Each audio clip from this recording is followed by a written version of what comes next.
Salut à toi, j'espère que tu vas bien. Bienvenue dans cette nouvelle vidéo. Je suis même pas coiffé. Bon, c'est pas grave. Bienvenue à toi dans cette nouvelle vidéo. Et aujourd'hui, on va voir ensemble la raison, ou du moins les raisons qui font que tu n'arrives pas à perdre du poids malgré du sport. Donc c'est parti, let's go.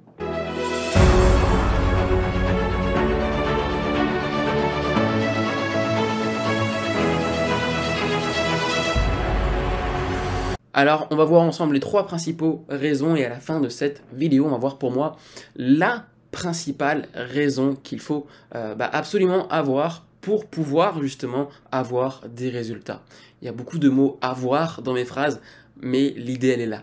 Alors la première raison qui fait que tu n'arrives pas à perdre du poids lorsque tu fais une séance de sport, c'est que malheureusement tu calcules mal tes macronutriments. Alors oui, tu comptes ce que tu fais en termes de glucides, de protéines, des lipides, mais tu oublies ces petits détails qui font la grande différence à long terme.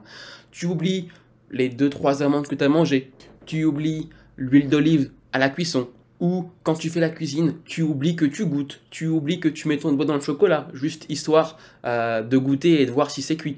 Bref, tu oublies plein de micro-détails dans ta journée, dans ta diète, qui font que malheureusement, même en faisant du sport, et bien en l'occurrence, tu as mangé plus que tu aurais dû manger. Et donc, vous l'aurez compris, même si vous avez vraiment votre total calorique acquis à la fin de la journée, il se pourrait bien que finalement, micro-bout par micro-bout, à la fin de la semaine, eh bien, vous arrivez à un surplus calorique et vous stagnez et vous n'arrivez pas à perdre du poids. Et ce, malgré une séance de sport. La deuxième chose maintenant qu'on va voir ensemble, lorsque vous vous entraînez en salle de musculation, lorsque vous faites du sport en général et que vous voulez perdre du poids, l'idée c'est de créer un déficit, on est d'accord, mais majoritairement vous mangez trop peu. Alors je sais que c'est un cliché où tout le monde dit ça, tout le monde dit ouais mais si tu perds pas de poids c'est que tu manges trop peu, etc.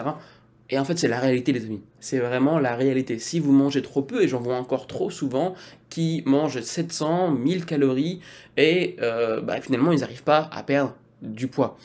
C'est principalement parce que le corps, dans un but de survie, dans un but de maintenir son système primaire, eh bien, il n'a aucun intérêt à perdre encore davantage de poids, parce que le corps a aucun intérêt à brûler du gras, alors que le corps en lui-même n'arrive même pas à faire fonctionner tout son organisme et à faire fonctionner tout son métabolisme. Et voilà pourquoi, encore une fois, c'est dans un premier temps de toujours compter et de créer son métabolisme de maintien. Si tu ne sais pas comment faire, il y a un lien justement juste en dessous de cette vidéo où je t'explique comment créer son déficit calorique, comment créer son métabolisme de maintien, comment faire pour perdre du poids. C'est dans mon guide de 5 jours, c'est totalement offert. Enfin, le troisième, ou du moins la troisième erreur qui intervient lorsque tu fais du sport en musculation et que tu n'arrives pas à perdre du poids, c'est que majoritairement, et je suis désolé de te le dire, mais c'est que tu as toujours et tu restes toujours sur les mêmes acquis. Généralement, quand tu fais une séance de musculation, tu prends un programme, peut-être sur Internet, peut-être sur Google ou autre, tu prends un programme, tu prends quelque chose et finalement, ça fonctionne. Ça fonctionne sur toi, ça fonctionne pendant des mois, voire des années. Et puis, on dit souvent, si un programme marche, pourquoi le changer? Continue avec le même programme. Cependant, si tu stagnes et si tu n'arrives pas à avoir de réelle évolution, c'est que peut-être tu restes trop sur tes acquis et tu as toujours la même routine d'entraînement et tu t'entraînes plus, ou du moins tu engendres plus de stimulus au niveau de tes muscles pour pouvoir et pour qu'ils puissent se développer et pour qu'ils puissent aussi te faire perdre du gras. Et enfin, la dernière astuce, la plus importante à mon sens lorsque vous faites du sport et que vous n'arrivez pas à perdre du poids, sachez une chose, c'est que le poids, l'indicateur sur la balance n'est pas un indicateur stable. Lorsque vous faites une séance de musculation, peut-être que vous avez pris davantage de muscles, et en l'occurrence, votre poids se stabilise sur la balance, mais vous avez pris peut-être du muscle. Donc l'idée pour pouvoir vraiment avoir une réelle évolution, et c'est l'erreur que très peu de personnes font en l'occurrence, c'est de prendre ces mensurations. Prenez vos mensurations au niveau de votre taille, au niveau de votre hanche, au niveau des cuisses, au niveau des biceps. Et il y a des personnes qui perdent du poids, ou du moins qui ont un physique incroyable et qui pourtant finalement n'ont pas perdu de poids.